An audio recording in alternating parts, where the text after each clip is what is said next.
Hello, manifestors. Are you making it difficult for you to manifest your desires?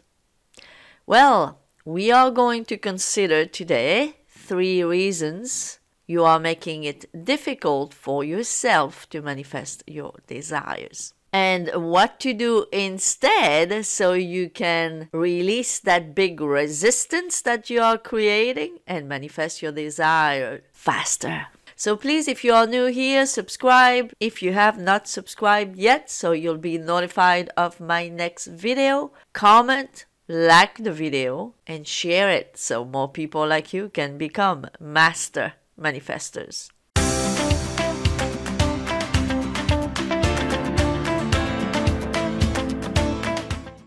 So guys, I think it's time to talk about the ways you make it difficult for yourself to manifest your desires when it's not supposed to be difficult. You manifest every day since you were born. Manifesting is not difficult, but somehow when you are targeting a desire, you are making it very difficult for yourself to manifest that desire. So in this video, we are going to consider 3 ways you are making it difficult and what you should do instead so you stop making it so difficult for yourself and your desire will be upon you very quickly. The number 1 mistake that you are making, and that's making it much harder, not to say impossible, to manifest your desire, it's that you are trying to manifest your desire from the state that you are in right now, which is a state of not having that desire, of longing for that desire, and in worst case scenario, the state of being desperate for that desire. As long as you are trying to manifest something from a consciousness, from a self-concept that is completely opposite to that desire, you are not going to manifest it.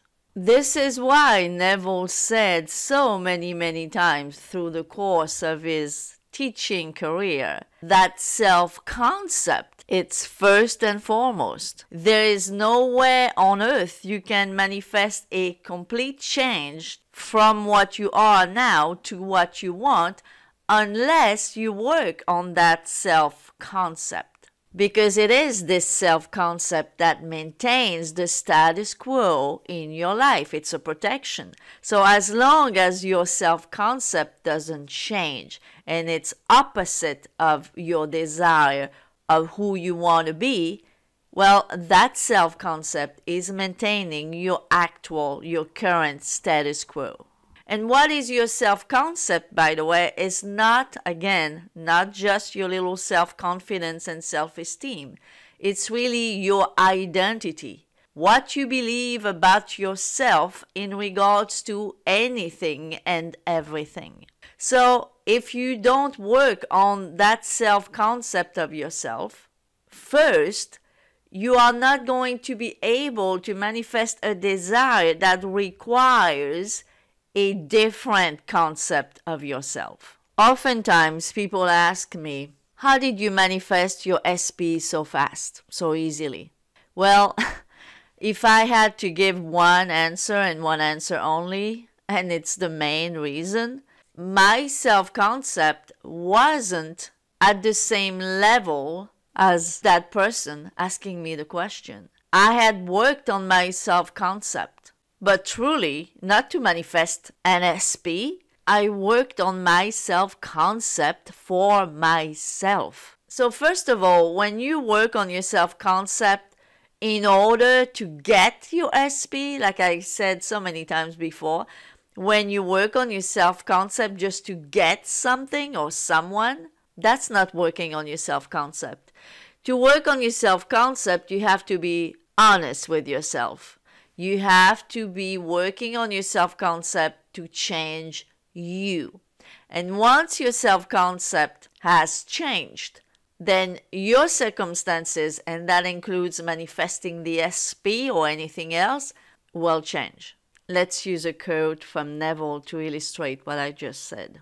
What you must strive after is being. In order to do, it is necessary to be. The end of yearning is to be.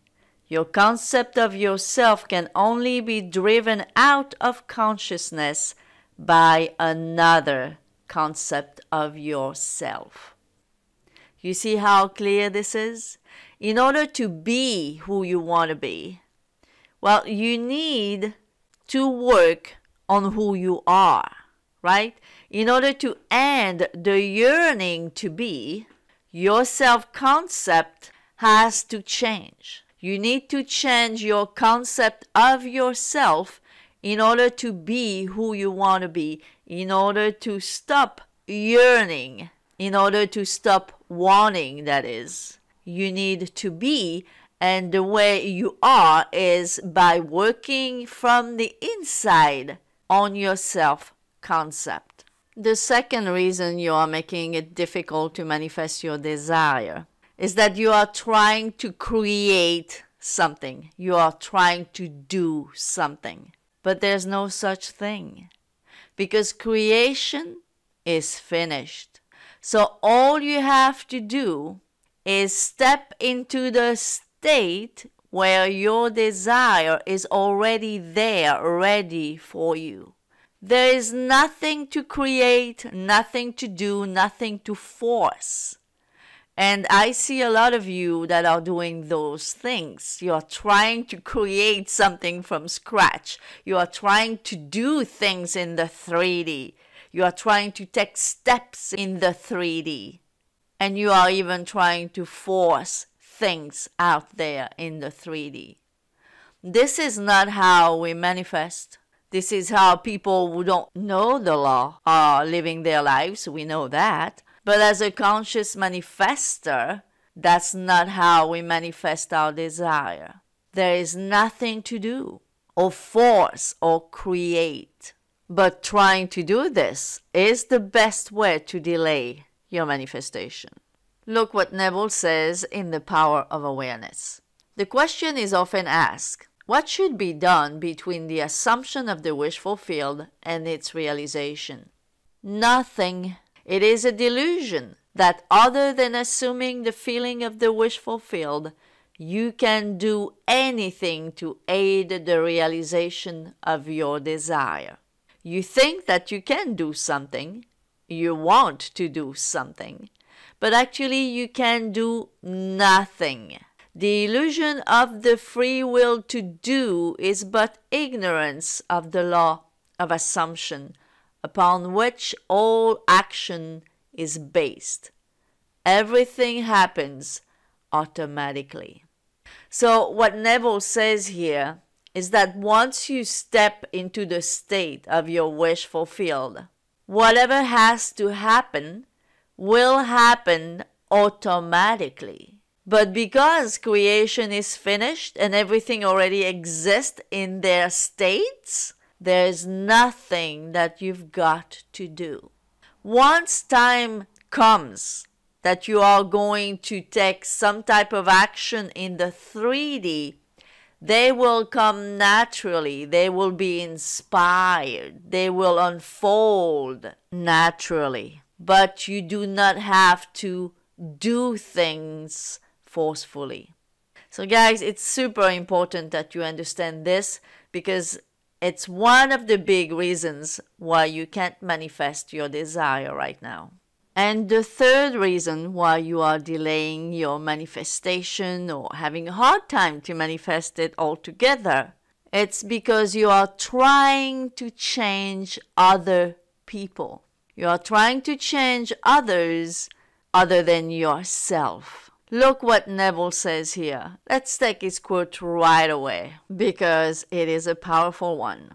When it appears that people other than yourself in your world do not act toward you as you would like, it is not due to reluctance on their part, but a lack of persistence in your assumption of your life already being as you want it to be.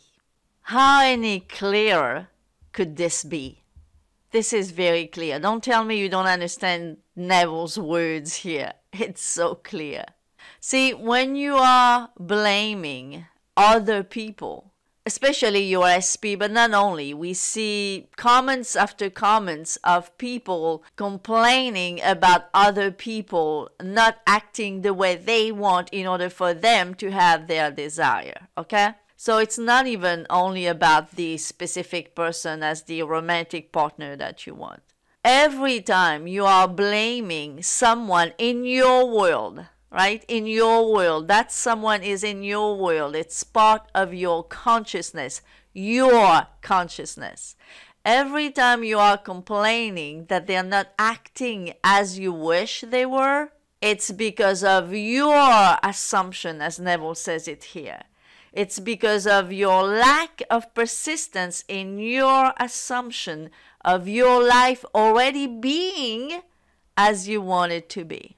So every time someone complains about how this person or that person is acting in their world, the first thing and pretty much the only thing that I tell them is change the way you see them. Number one, change the way you see yourself. As we discussed earlier in this video, right? It's about your self-concept to start with. And secondly, change the way you see them, because they can only appear to you the way you see them. And most likely, the way you see them, it's related to, it's based on your concept of yourself. This may seem very hard for your logical, rational mind to understand right now, but try it. Trust me, and guess what? Trust Neville here, right? If you don't trust me, change your own assumption. Persist in the assumption of who you want to be and of who you want that person to be in your world, and they will change.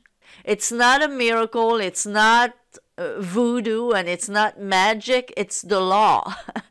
It's law. When you change your assumption of yourself, when you change who you are and how you see things that appear to be outside of you, they change automatically. And they change naturally because it's the law. It's not magic. It's not a miracle. It's the law. That's how things happen every day, whether or not you realize that they do. So guys, that's all for today. I hope this was helpful to you. And if it was, you know what to do. Please subscribe so you can help my channel to grow and help more people to wake up to the law of assumption. Like the video, comment, and share. And I'll see you next time. Bye-bye for now.